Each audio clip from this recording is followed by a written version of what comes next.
Welcome to this advanced psychomotor demonstration on vital signs, the foundation of all clinical assessments.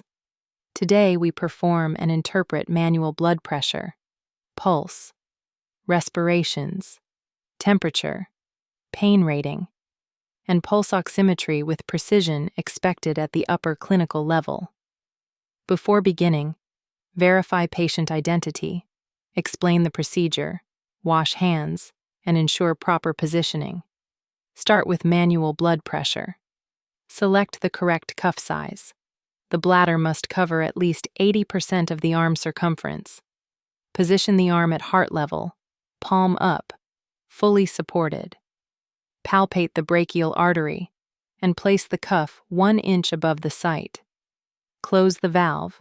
Inflate while palpating radial pulse to locate the estimated systolic pressure, then deflate. Now place the diaphragm over the brachial artery, reinflate 30 millimeters above the estimated systolic, then slowly deflate at 2 to 3 millimeters per second. The first clear tapping sound is the systolic pressure. Sounds become muffled, then disappear.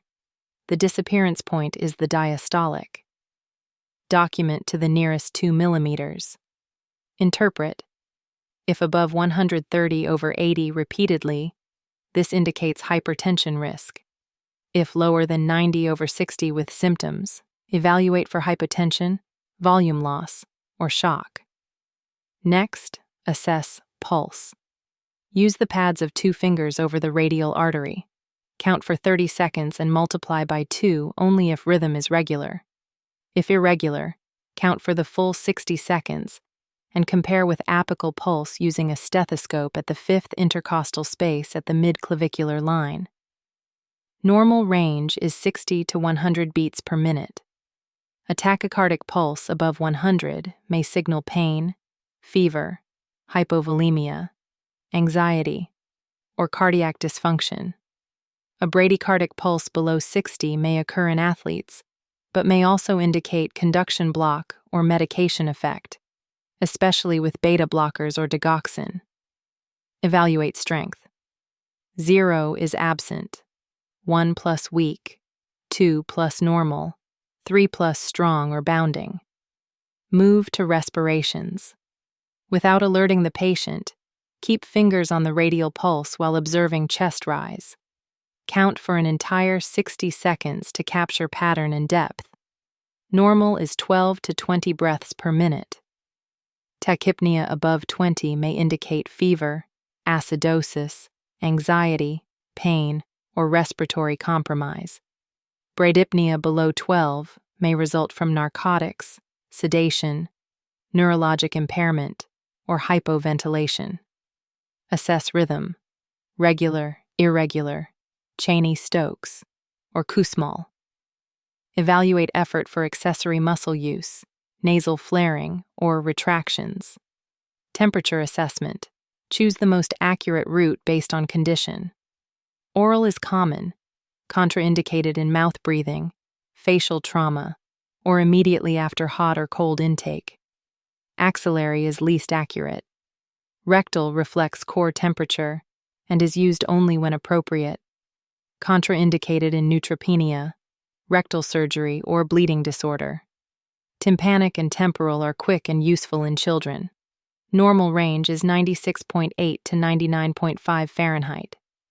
Fever above 100.4 suggests infection, inflammation, dehydration, or postoperative stress. Hypothermia below 95 indicates exposure, shock, or metabolic failure. Document route, value, and changes. Now evaluate pain using a standardized scale. For adults, use 0 to 10 rating. 0 is no pain, 10 is the worst imaginable.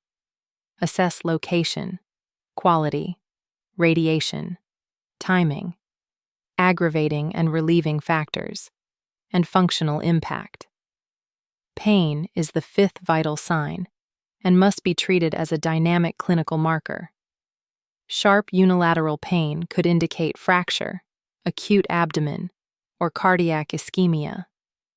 Dull, aching pain might represent muscular strain or chronic disease. Reassess 30 to 60 minutes after intervention. Finally, pulse oximetry. Ensure warm fingers and remove nail polish. Apply the probe securely but not tightly. Normal SpO₂ is 95 to 100%. A reading of 90 to 94 may indicate mild hypoxia. A reading under 90 is a critical value suggesting respiratory distress, VQ, mismatch, pneumonia, pulmonary embolism, or low perfusion. Watch waveform quality to validate accuracy. Poor perfusion, cold extremities, and movement cause false readings.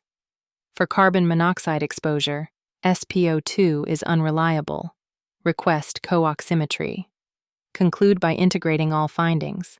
A patient with fever, tachycardia, tachypnea, and low oxygen saturation may be developing sepsis or pneumonia. A patient with low pressure, rapid weak pulse, cool skin, and altered respirations may be entering shock. Accurate vital signs are not numbers, but clinical clues that must be interpreted collectively. Document each value, route, position, and any abnormalities and notify the provider for any critical findings.